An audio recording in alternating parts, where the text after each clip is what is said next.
I had just purchased and received a Generation 3 Coyote combination with an automatic transmission. Got a 10R80.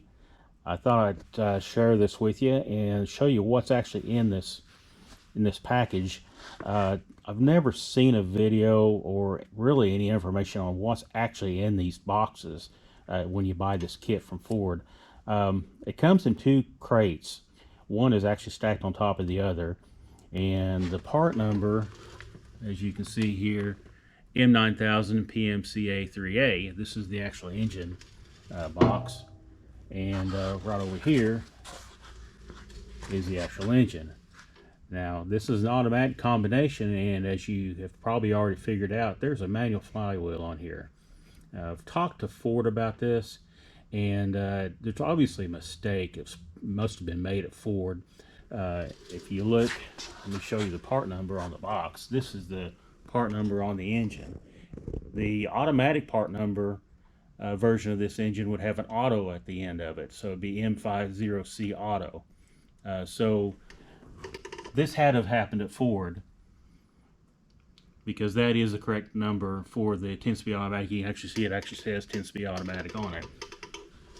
So I called Ford Performance, and what they're telling me is there is no difference between the two engines other than the flex plate and the index plate flywheel. So they're telling me all I need to do is swap out the flex plate for the flywheel and put the starter index plate on there, and I should be good to go.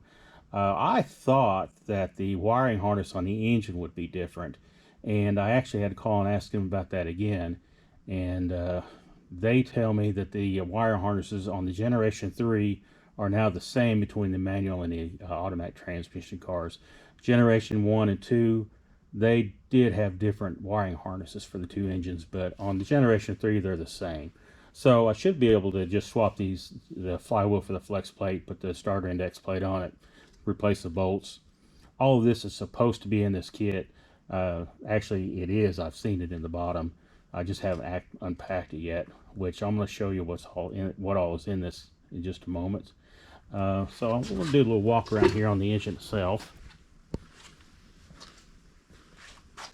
Again, this is the Generation 3.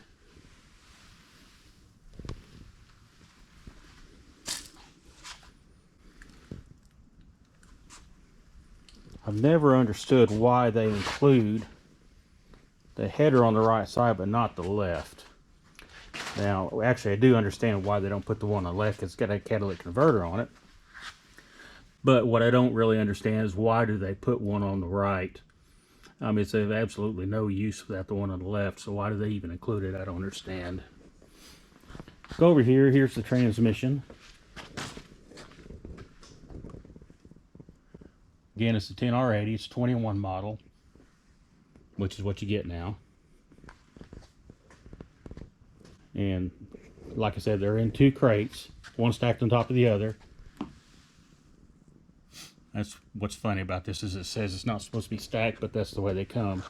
There's a lot of reinforcement inside the box, so it really wasn't an issue. Okay, well, let's see what's inside the box. Okay, first box.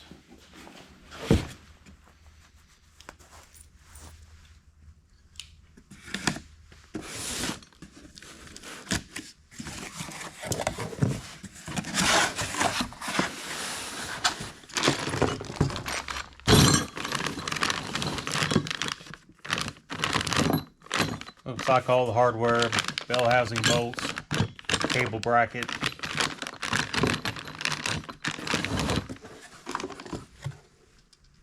That's probably a vent hose for the transmission. Cooler line attachment, part of the cooler line.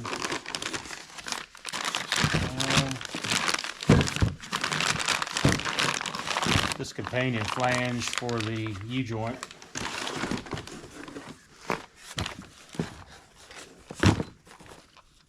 This is a universal joint.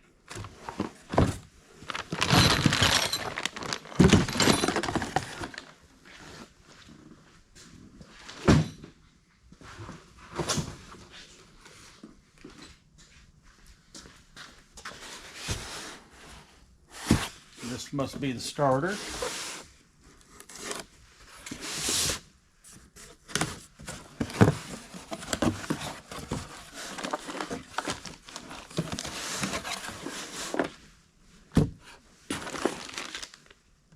Got starter bolts, stickers, harness,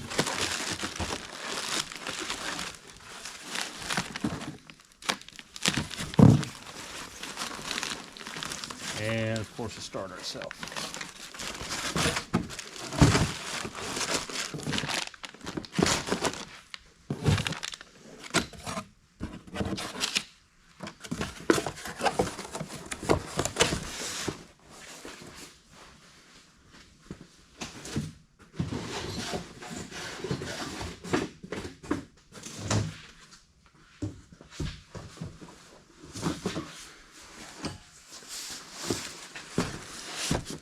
This says it's an alternator, Box 5-liter Coyote.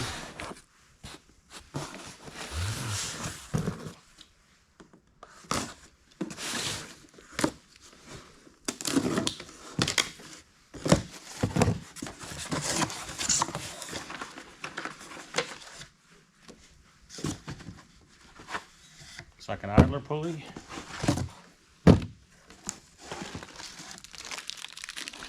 Tensioner pulley, and of course the alternator itself. It's got one of those one-way clutches, looks like, on the pulley. That'll have to be taken off if I end up using a front runner system that where it rotates backwards. Looks like there's also hardware in there.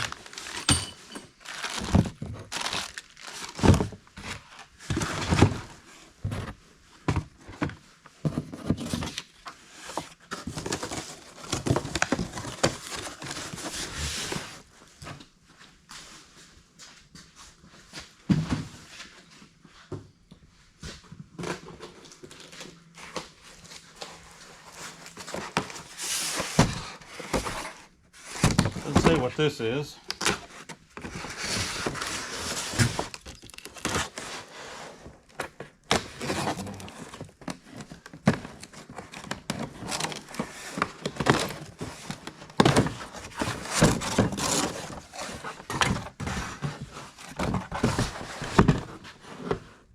Obviously it's a cooler of some kind. If it's transmission, I don't think that's what I'll use. Might make a good power steering cooler.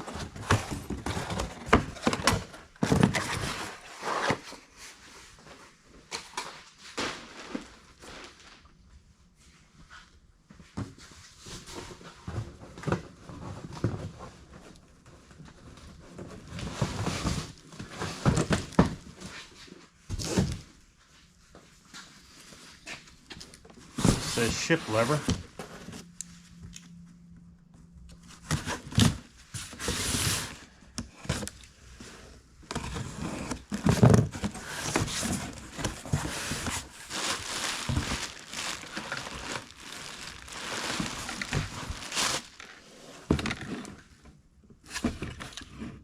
Looks like it's got the trim ring on it and everything.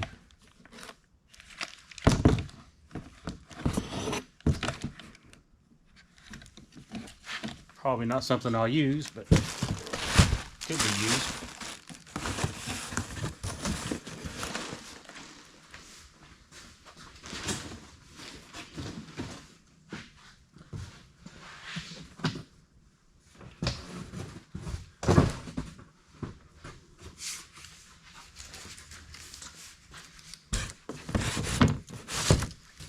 This is probably the Flexplate.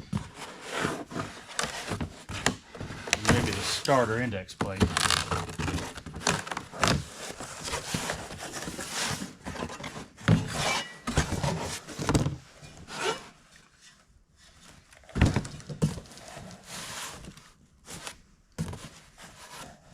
Ford has done away with the cutout to get to the torque converter bolts.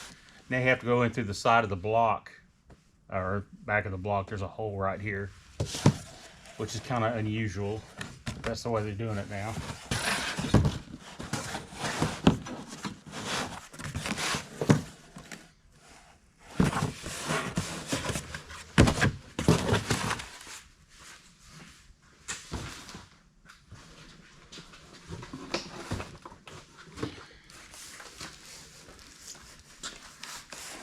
Okay. This says automatic transmission flex plate and bolts.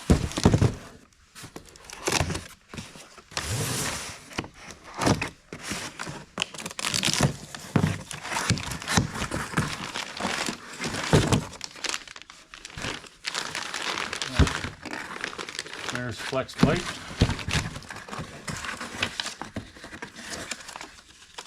I spend a lot of money on this crap, but they can't tell you what's in here.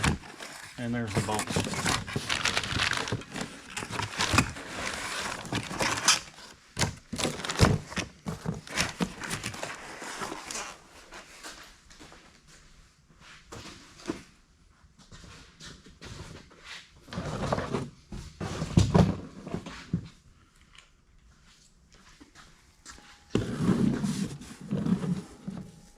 Shifter cable.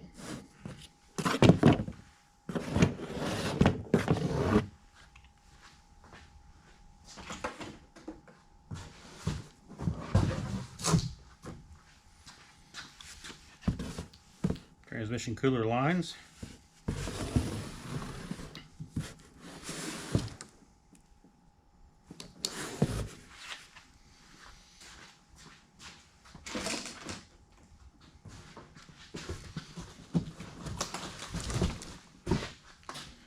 There's a big box in here.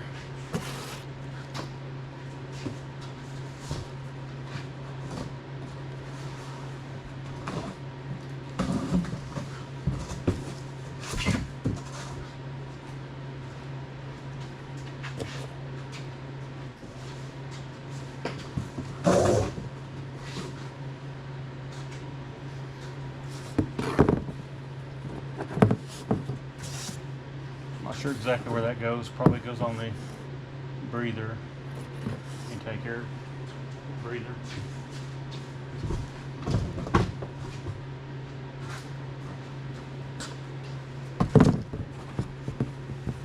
There's one of those.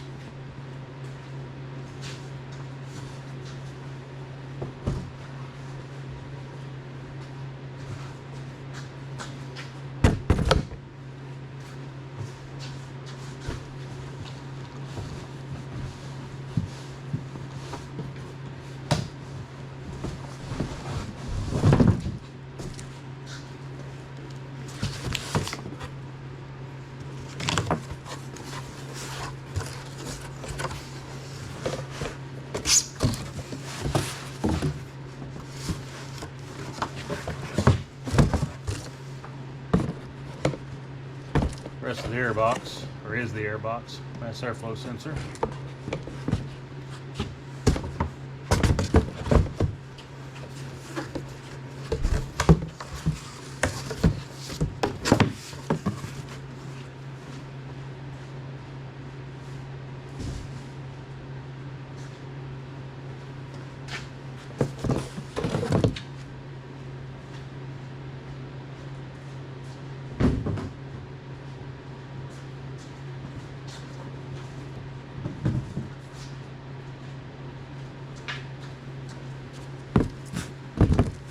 Like an upper and a lower radiator hose.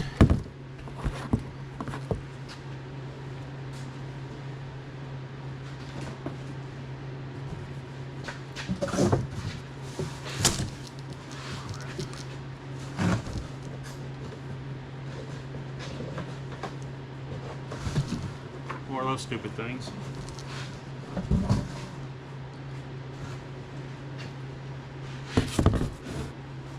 Pedal assembly.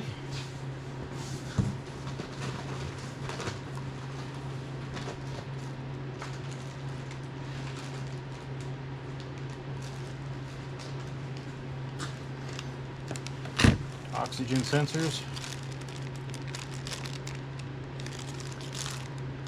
This is a pigtail. Can't remember what that's for. I think it might be for the shifter.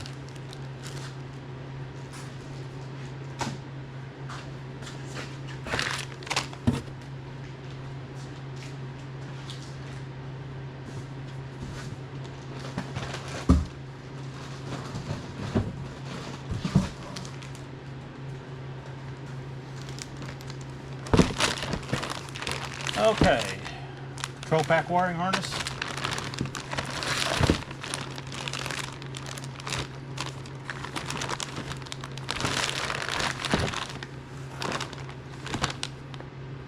automatic transmission wiring harness. So this is a separator harness, divorced harness for the transmission.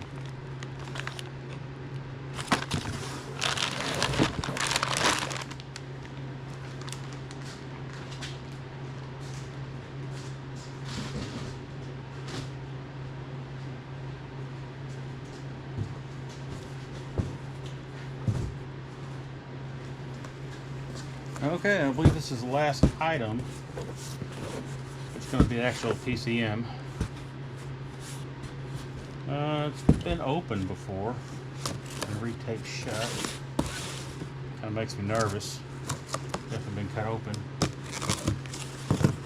That may be because I have to take a assembly line PCM and recalibrate it, maybe for the control pack. Maybe that's what that's all about.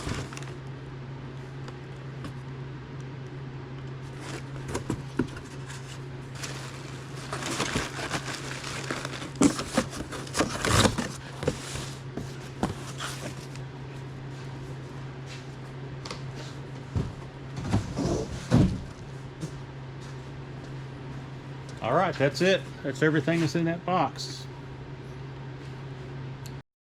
I've got a few more parts here I thought I'd show you that going on my project. I'm building a 69 F100.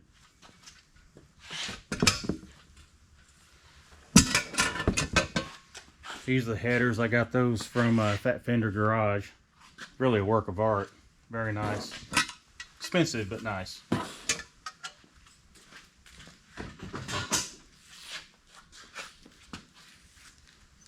This is their transmission cross member. I powder coated it. It didn't come black. They come in raw steel, along with the mounts.